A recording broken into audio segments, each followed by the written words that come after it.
Section 1. You'll hear a conversation between a student and a salesman.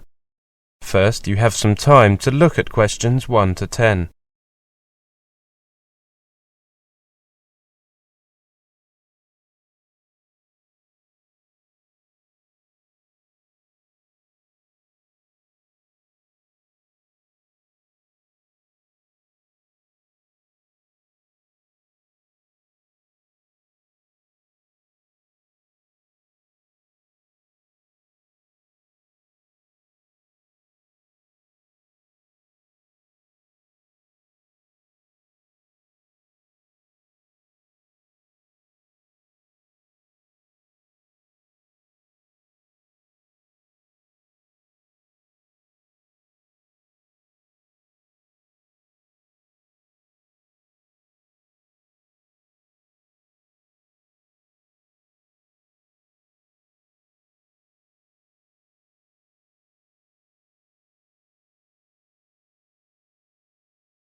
Now listen carefully and answer questions 1 to 10. Good morning. Is that Copewell Insurance? I'd like to ask you a few questions about getting insurance. Certainly. What kind of insurance are you looking for? Well, I'm a student and I need comprehensive cover. You know, against theft, damage, legal problems. I see. Students are unfortunately attractive targets for thieves. Student accommodation is a particular target because it often contains several highly portable and valuable items such as laptops. We offer cover specially designed for the needs of students, covering students in several key areas. Oh, that sounds like it's exactly what I need. Please tell me more. Well, the first area we cover is room contents. We provide insurance cover for your belongings on a new-for-old basis, including desktop computers against theft, burst pipes, fire, vandalism, storm and flood. Does that also cover me if I live in university accommodation? Yes, it does. It also covers any shared areas in your accommodation and anything you leave in locked storage on campus at any time. Is there a limit on claims of this nature? Yes, there is. Individual items are limited to £2,000 per claim, and the following items are limited to £600 per group per claim. Valuables, musical instruments and any data storage devices apart from computers, such as CDs, DVDs, cassettes and computer games. Clothes are limited to a maximum of £250. However, cover for items above these amounts is available for an additional premium. I see. And how about accidental damage? We cover contents against accidental damage occurring while they are in your rooms, and we cover replacement keys and locks up to £150 if you lose your keys. Does this cover items that I leave in my accommodation during holidays? Yes, it does, but the limit is lower, up to £3,000 in total, and there is only cover for up to 35 days. That is if the rooms are unoccupied continuously for 35 days. I understand. Am I also covered against theft whilst travelling? Yes, you are. I should also point out that your mobile phone is fully covered, and the insurance covers any airtime abuse by the thief up to £150. Great. What about legal and health problems? Your legal expenses are covered up to £50,000 for defending claims against you, for claiming against other people for damage or injury they cause you, and tenancy disputes. The last one is particularly useful for students. Course fees you have paid or are liable to pay in the academic year, up to £5,000 in total, are also covered. If as a result of your illness, death or accident, you have to leave your course early, or if a parent on whom you rely for financial support suffers illness or redundancy. That sounds very comprehensive indeed. Does the special introductory rate still apply? It says here that it's valid until the end of June. Yes, it's still valid. There have been no changes in the terms of the offer. Can I just mention that the following extra cover is automatically included free of charge in all our policies. Our 24-hour helpline, providing advice and counselling on health, drugs, debt, housing, legal and welfare matters, cover for your personal legal liability of up to £1 million, loss or damage to property on loan to you, up to £500, loss or damage to your landlord's property, up to £5,000, credit card theft, up to £500, injury and damage to possessions by mugging or assault, up to £5,000, and accidental death of a parent or guardian, £5,000. That's exactly what I'm looking for. A fully comprehensive package. I'll come to your office this afternoon. Should I come to see you personally, or...? You can ask for me. My name is Stevens. Right. My name is Shipton. Annie Shipton. OK, I'll see you this afternoon. We normally close the office at 5, but I'll be here until 6 today. Thank you. I should make it before then. Goodbye. Goodbye. That is the end of section 1. You now have half a minute to check your answers.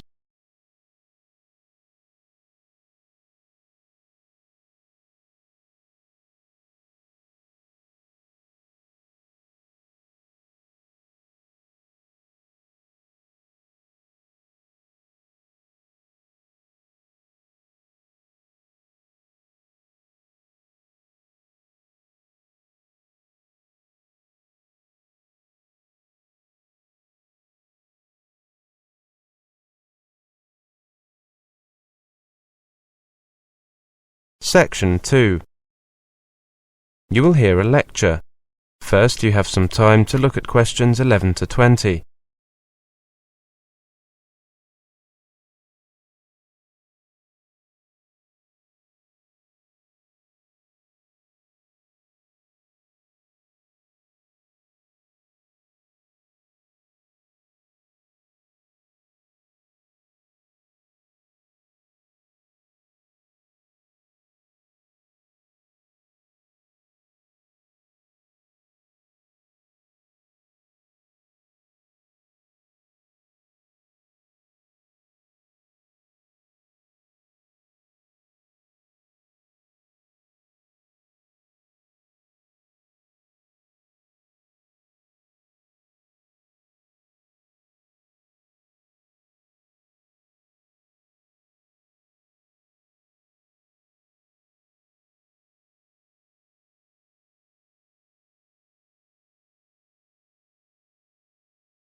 Now listen carefully and answer questions 11 to 20.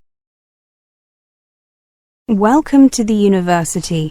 We consider ourselves to be one of the UK's most progressive and innovative universities. We pride ourselves on making a difference to our students, our staff, and to the businesses we work with. Our research and business ideas, alongside our highly sought-after graduates, contribute to the economic and social development of both our region and to the UK as a whole. Our teaching method and staff are first-rate and are supported by our world-class applied research. Our students are a diverse group and benefit from a tailored approach that helps them to get the most from their studies. Currently, 13% of all our students are mature and 9% are from outside the UK. Both of these figures are significantly higher for postgraduate students. We offer top-quality teaching and learning facilities and the ability to learn flexibly in a way that best suits their needs.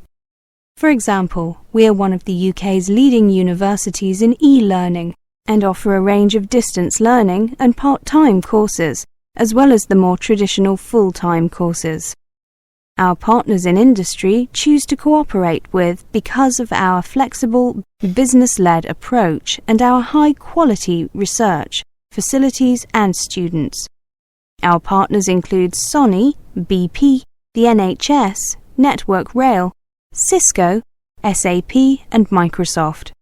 Our facilities are state-of-the-art, and we have invested heavily in new technology over the last 15 years in order to ensure that our technological capability matches the cutting-edge approach of our teaching.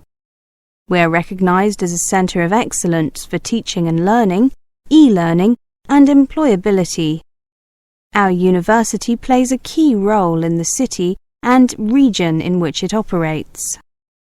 We are located in both heart of Newtown and in its leafy suburbs, and our 28,000 students add to the vibrancy and diversity of the city. Let me tell you a little about our campuses. Right in the heart of Newtown's busy city centre is the university's City Campus, a welcoming modern environment with some of the finest learning and teaching facilities in Europe. Around this hub revolves a flourishing, diverse academic community. Our second campus, only a couple of miles away, is a complete contrast. The tranquil Academia campus is set among lawns and trees in one of Newtown's leafiest suburbs, just as typical of this city, England's greenest, as the bustling city centre. In May 2005, we opened the impressive Health and Wellbeing building at Academia campus. The £15 million beacon for health and social care education was officially opened by our University Chancellor, Professor Hall, and provides world-class facilities for our health and social care students. Plans for further development of both campuses are already well advanced, with the university planning to replace its third campus at Salt Lane with a new home for the Faculty of Computing, Engineering and Sciences at City Campus. It's not only the university environment that's popular with students. The city of Newtown is a big attraction too. Home to two universities with more than 50,000 students, plus Europe's largest further education college and the headquarters of Learn Direct, Newtown is very much a learning city. It's one of the country's most in-demand student destinations, and once they arrive, students enjoy the Newtown experience so much that a higher proportion stay on to live and work here than in any other city outside London. Now, with regard to accommodation, our accommodation services offer a friendly, free service to help you find the right place to live in Newtown. They have an office in the Student Union building, but they also have a website which provides details of all our catered and self-catered residences and a searchable private housing database. The university guarantees to offer all first-year students accommodation of a reasonable standard in university-owned accommodation or in the private sector. On the website, we have also tried to answer some of the most frequently asked questions and provide some useful help, advice and information on how to apply for accommodation. If you can't find the information you are looking for on our website, go into the office where our staff are happy to answer any questions you may have, or you can contact them by phone, fax or email. The university is sensitive to the accommodation needs of individuals and provides both single-sex accommodation and accommodation that is suitable for students with disabilities and special requirements. We also cater to the needs of mature and international students. That is the end of section 2. You now have half a minute to check your answers.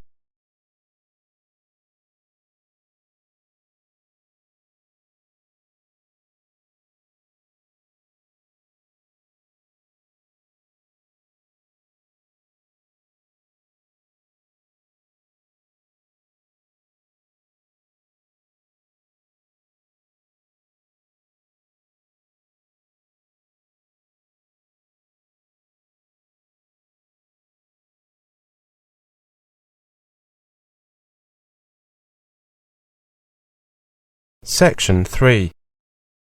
You will hear a conversation. First, you have some time to look at questions 21 to 30.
Now listen carefully and answer questions 21 to 30. Okay, everyone. We've been asked to think of the characteristics of good teachers and those of good learners. Mike and myself volunteered to look at the former, whilst Janet and Tim took on the latter. Mike, you've got our list. Okay, everyone. This is what Cindy and I came up with. First, the teacher needs to be a good communicator. The teacher needs to be able to speak clearly and to explain what things mean. Taking this idea a bit further, the teacher should have an interesting voice. Schoolwork is often boring enough without having a teacher with a boring voice. Yes, the teacher should sound interested in the subject. This might help the students to be a bit more lively and interested. We also thought that a good teacher should get to know his or her students. We don't mean that he or she should try to make friends with the students. That's generally considered a bad idea at primary and secondary schools. We mean that the teacher needs to know something of their backgrounds and their interests. The third thing is that a good teacher must know his or her subject inside out at the required level. It would be a disaster if the students knew more than the teacher. This means that the teacher must be well trained and fully familiar with the curriculum, not only at the current level he or she is teaching, but also at the previous levels, so that he or she knows what the students already know. Or at least should know. You could say that a good teacher is aware that what is taught is not always the same as what is learnt. Good point, Janet. Our next point is that a good teacher pulls you up one step at a time. They see that the gap between where you are and where you need to go is small enough to breach, so you can move up steadily, one step at a time, but large enough to signify true, real progress. Another thing is that teachers are guides, sometimes even role models for students. Much of one's character is shaped by the teachers. So, as a good teacher, you must be honest and be patient. In addition, a good teacher must dress tidily, so as to set an example and to look professional. So, Janet and Tim, over to you. Well, we come up with a whole list of things. First, a good student is active. This encompasses a wide range of things, not only getting on with the work assigned to them. For example, a good student will ask questions, particularly when they don't understand something, or for confirmation. He or she is motivated to learn and has study goals, either general goals such as getting into university, or specific goals for things that he or she wishes to learn in the next month. A good student is disciplined. Now, we don't just mean good behaviour. We mainly mean that he or she has the discipline to stick to a good study routine. This includes reviewing and previewing work. Tim will tell you what else we thought of. We also thought that a good learner focuses on finding reasons why to do something, not on reasons not to do something. Poor students usually tend to offer the immediate response, but, "Yeah, I've seen that a lot." Haven't we all? A good student is aware that learning often happens days or months later. It is not always linear, and it is not always immediate. He or she sees learning as a long-term project, rather than modularizing, if you like, into clusters of to-dos, example. Preparation for an exam. Many students will not do anything until about 2 weeks before a test and then cram. Then they wonder why they didn't do well. Exactly. Any other ideas? I think that a good student doesn't criticise teachers who have seen it all and done it all, and actually have a better idea of what students need. Nor do good students blame a teacher for his or her own lack of application. He or she accepts suggestions and tries to incorporate them into their learning. I think that the key point is that a good student sets up his or her learning to be enjoyable. That is the end of section 3. You now have half a minute to check your answers.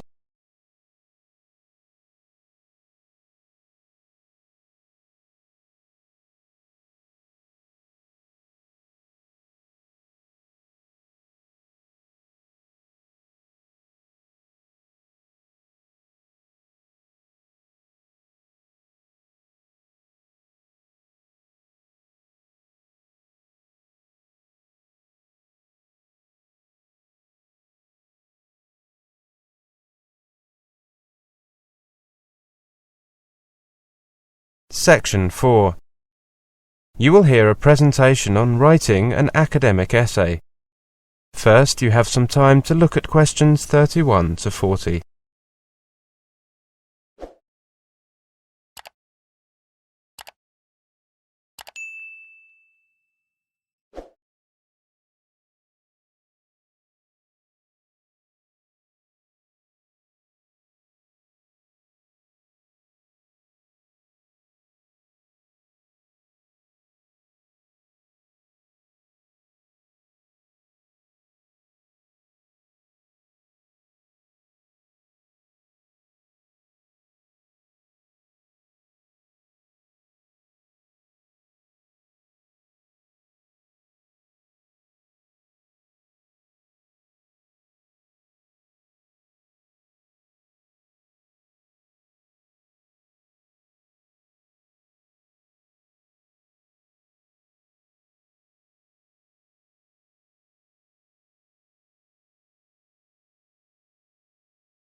Now listen carefully and answer questions 31 to 40. Welcome to this first presentation on writing an academic essay. A university essay can be thought of as an extended answer to a quite specific question that has been posed by your lecturer. A key consideration for lecturers when they mark students' work is whether the essay before them is relevant. That is, whether it does in fact provide an answer to the question being posed. For this reason, it is important when you prepare to work on an essay that you spend a reasonable amount of time reading and mulling over the essay topic so that you understand precisely what is being asked. This involves identifying and thinking about key words in the topic.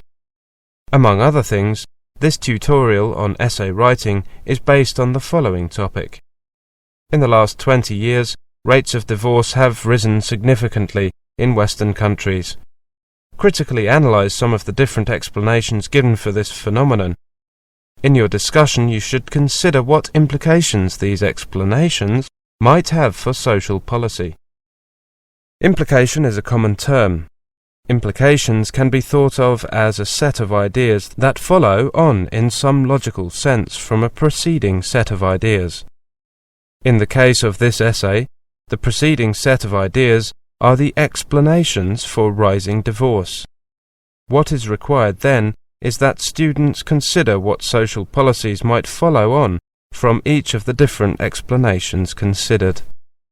Note that the word phenomenon refers here to rising divorce. This means that the essay will need to be concerned with explaining why divorce rates have risen. Different explanations suggest that different analysts have come up with a variety of reasons for this happening. To critically analyze means to assess the value of some entity with respect to its strengths and weaknesses. This entity may be a theory, a policy, an argument, a piece of research, etc. In the case of this essay topic, what needs to be evaluated are the different explanations given for rising divorce. This proposition is central to the essay topic. Clearly, the essay will need to be concerned in a general sense with the subject of rising divorce. It is also important to note those terms which limit the subject in some way. In this case, to a particular place, Western countries, and to a particular time, the last 20 years. I asked 3 different students, spent some time analyzing the divorce essay topic. On the following 3 slides, you can read each of their interpretations of the topic. After reading each, decide whether you think it is a reasonable interpretation of the topic. This slide shows student A's analysis. This essay topic is about divorce in Western countries. I would look in detail at statistics for divorce in various countries. I would then turn to the effects of divorce, as discussed by various sociologists. I would describe the effects divorce is thought to have on parents and on children. Then I would consider what social policy solutions there are for the problems arising from divorce. Student B wrote, "For this essay, I would focus on why rates of divorce have increased in Western countries. To answer this question, I would give my own critical explanation. focusing on what I know from experience are the reasons why couples choose to divorce. I would then interview a number of divorced people I know, asking them what the reasons were for the breakdown of their marriage. I would then consider current social policies relating to divorce and find out how well the people I interview have coped since they were divorced. And this slide tells us what student C wrote. This topic states that divorce has risen in Western countries. First, I would want to find out if this is the case by looking at statistics from a number of countries. Assuming that the proposition is true, I would then look at a variety of accounts given by sociologists for this increase. For each of these, I would consider how adequate an explanation it is. The topic seems to imply that rising divorce is a phenomenon that needs to be addressed by policymakers. I would then think about what sort of social policy positions might follow on from each explanation. Having read the three interpretations, in your opinion, which seems the most reasonable interpretation? Ah yes, I think you've got the answer. Of the three interpretations, student 3's would be closest to what is required. The student is proposing to comment on the adequacy of a range of sociological explanations for divorce, i.e., critical analysis, and then to consider what types of social policy would follow on from her explanations, i.e., implications. That is the end of section 4.